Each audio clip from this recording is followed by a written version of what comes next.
ഒരു 15 മിനിറ്റിനുള്ളിൽ ട്രെയിൻ എടുക്കുമെന്ന് ഈ ബോഗി ഘടിപ്പിച്ചപ്പോൾ പറഞ്ഞു. പക്ഷേ അത് കഴിഞ്ഞിട്ടിപ്പോൾ ഒരു 45 മിനിറ്റ് ആയി എന്നുള്ളതാണ് പറയുന്നത്. പക്ഷേ നമുക്കിപ്പോൾ നോക്കുകയാണെങ്കിൽ കാണാൻ കഴിയുന്നത് ഇപ്പോൾ ലോക്കോ പൈലറ്റ് ഇവിടെ കയറിയിട്ടുണ്ട്. മറ്റ് രീതിയിൽ ഈ ട്രെയിൻ മുന്നോട്ട് ചലിപ്പിക്കേണ്ട കാര്യങ്ങളായിട്ടുണ്ട് എന്നുള്ളതാണ് നമുക്ക് മനസ്സിലാക്കാൻ കഴിയുന്നത്.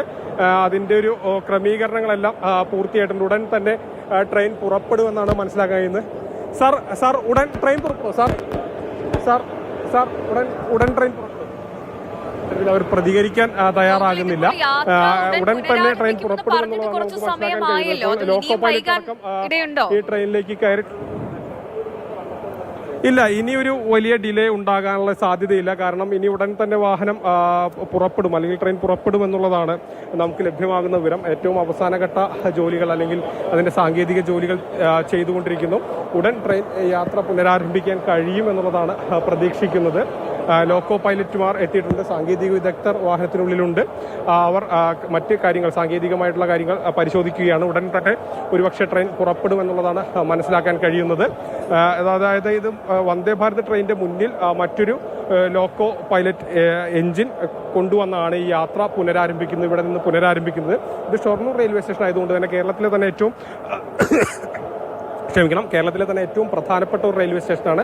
ഏറ്റവും കൂടുതൽ സാങ്കേതിക വിദഗ്ധരും സാങ്കേതിക സംവിധാനങ്ങളും ഒക്കെ ഉള്ള ഒരു റെയിൽവേ സ്റ്റേഷനാണ്. അതുകൊണ്ട് തന്നെ ഇവിടെ തന്നെ അവൈലബിൾ ആയിരുന്നു, ഈ ലോക്കോ എഞ്ചിൻ അവൈലബിൾ ആയിരുന്നു. അതുകൊണ്ട് തന്നെ ആദ്യഘട്ടത്തിൽ ട്രെയിനിൻ്റെ പിൻഭാഗത്ത് ലോക്കോ പൈലറ്റ് ഈ എഞ്ചിൻ ഘടിപ്പിച്ച് അതിനെ ഈ പ്ലാറ്റ്ഫോമിലേക്ക് നീക്കി അതിനുശേഷം വീണ്ടും മുൻഭാഗത്തേക്ക് ഈ എഞ്ചിൻ കൊണ്ടുവന്ന് യാത്ര പുനരാരംഭിക്കുന്നതിനുള്ള ക്രമീകരണങ്ങളും പൂർത്തിയാക്കിയിട്ടുണ്ട്. ഉടൻ തന്നെ ട്രെയിൻ പുറപ്പെടുമെന്നുള്ളതാണ് മനസ്സിലാക്കാൻ കഴിയുന്നത്. പക്ഷേ ഇന്ന് മാത്രം ഈ ട്രെയിനിന് അങ്കമാലിയിൽ കൂടി ഒരു സ്റ്റോപ്പ് ഉണ്ടാകും.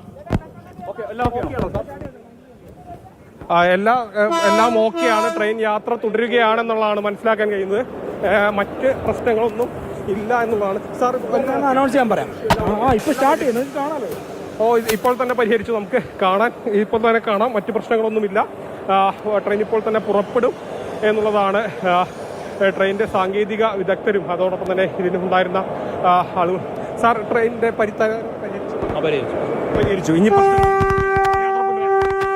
യാത്ര ഇപ്പോൾ തന്നെ പുനരാരംഭിക്കാൻ കഴിയും. ട്രെയിനിന്റെ സൈറൻ മുഴങ്ങി ട്രെയിൻ യാത്ര ആരംഭിക്കുകയാണ്. നമുക്ക് ആ ദൃശ്യങ്ങളിൽ നിന്ന് കാണാം. ഇപ്പോൾ തന്നെ ട്രെയിൻ യാത്ര ആരംഭിക്കും. ഏകദേശം 3 മണിക്കൂറിലധികം കാത്തിരുന്ന് വലഞ്ഞവരാണ്. വന്ദേ ഭാരത് ടിക്കറ്റ് ഇത്ര പണം ചെലവാക്കി നമ്മൾ എടുക്കുന്നതിൻ്റെ ഒരു പ്രധാനപ്പെട്ട കാരണം വളരെ പെട്ടെന്ന് ലക്ഷ്യസ്ഥാനത്ത് എത്താൻ കഴിയുമെന്നുള്ളൊരു പ്രതീക്ഷയിലാണ്. സാങ്കേതിക വിദഗ്ധരൊക്കെ പറയുന്ന സാങ്കേതിക പ്രശ്നങ്ങൾ പരിഹരിച്ചു. നിങ്ങൾക്കിപ്പോൾ കാണാം ട്രെയിൻ ഇപ്പോൾ തന്നെ മുന്നോട്ട് പോകുമെന്നുള്ളതാണ്. ലോക്കോ പൈലറ്റുകൾ കയറി ട്രെയിനിൻ്റെ മറ്റ് സജ്ജീകരണങ്ങളെല്ലാം പൂർത്തിയായി. ഇപ്പോൾ തന്നെ ട്രെയിൻ പുറപ്പെടും എന്നുള്ളതാണ് മനസ്സിലാക്കുന്നത്. അതിൻ്റെ അവസാനവട്ട ഒരുക്കങ്ങൾ അല്ലെങ്കിൽ ക്രമീകരണങ്ങൾ നടത്തുകയാണെന്നാണ് മനസ്സിലാവുന്നത്. ഉടൻ തന്നെ ഈ ട്രെയിൻ പുറപ്പെടുമെന്നുള്ളതാണ് സാങ്കേതിക വിദഗ്ധരടക്കം നമ്മളോട് പറയുന്നത്. പക്ഷേ 3 മണിക്കൂറിലധികം നീണ്ട ഒരു കാത്തിരിപ്പ്.